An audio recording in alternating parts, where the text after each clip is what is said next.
Let's mic देश का मिजाज ईस्ट। ये है लेट्स माइक मॉर्निंग रेडियो और आप सुन रहे हैं पूर्वी भारत की खबरें। बिहार में बांकीपुर विधानसभा उपचुनाव के लिए आज मतदान हो रहा है। यहाँ बड़ी संख्या में जनजी मतदाता मतदान केंद्रों तक पहुंचे। खास बात यह रही कि इस वर्ग में युवतियों की भागीदारी सबसे अधिक देखने को मिली।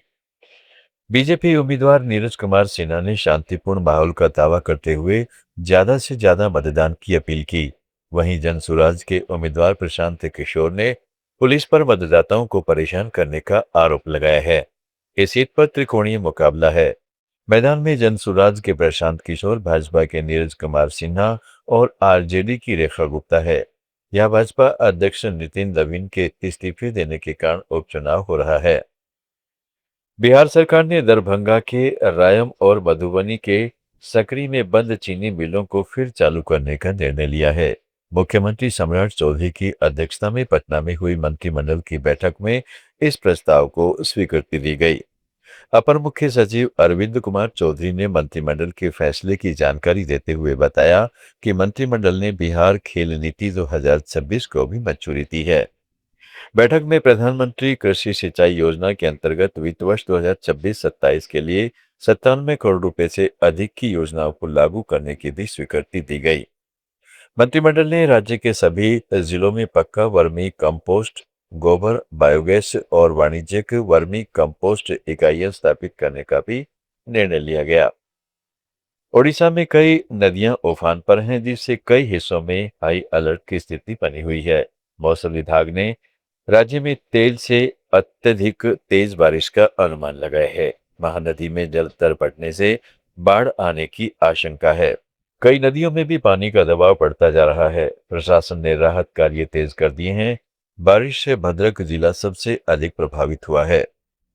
पश्चिम बंगाल की पूर्व मुख्यमंत्री ममता बनर्जी ने चुनाव आयोग से तृणमूल कांग्रेस के नाम, चुनाव चिन्ह और संगठनात्मक नियंत्रण को लेकर चल रहे विवाद की जांच जल्द से जल्द पूरी करने का आग्रह किया है।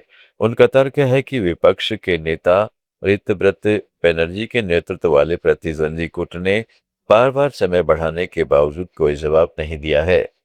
चुनाव आयोग के सचिव अश्विनी कुमार मोहल को लिखे पत्र में टीएमसी के संस्थापक अध्यक्ष ममता बनर्जी ने कहा कि प्रतिद्वंदी गुट को और समय नहीं दिया जाना चाहिए। उन्होंने चुनाव आयोग से इस विवाद की कार्रवाई को जितनी जल्दी हो सके समाप्त करने का अनुरोध किया। तृणमूल कांग्रेस के सांसद अभिषेक बनर्जी ने सुप्रीम कोर्ट में अर्जी दाखिल कर विदेश जाने की इजाजत मांगी है।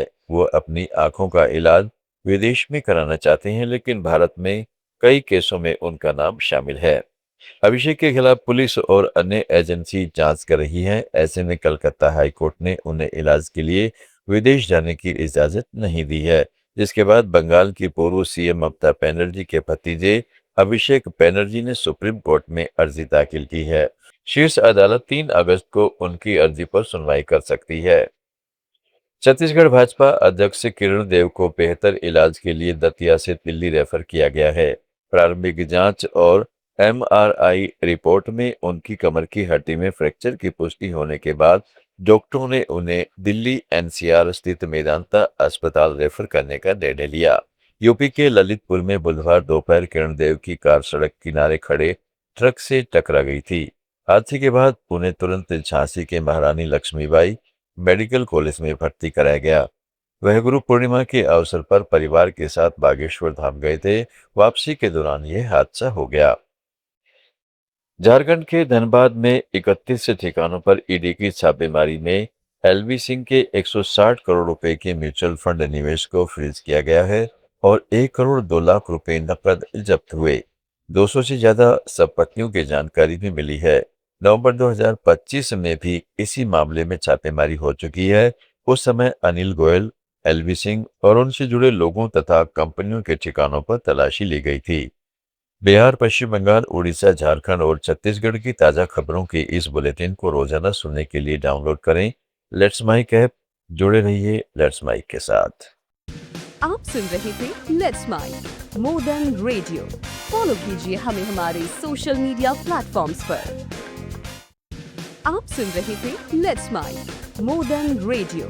फॉलो कीजिए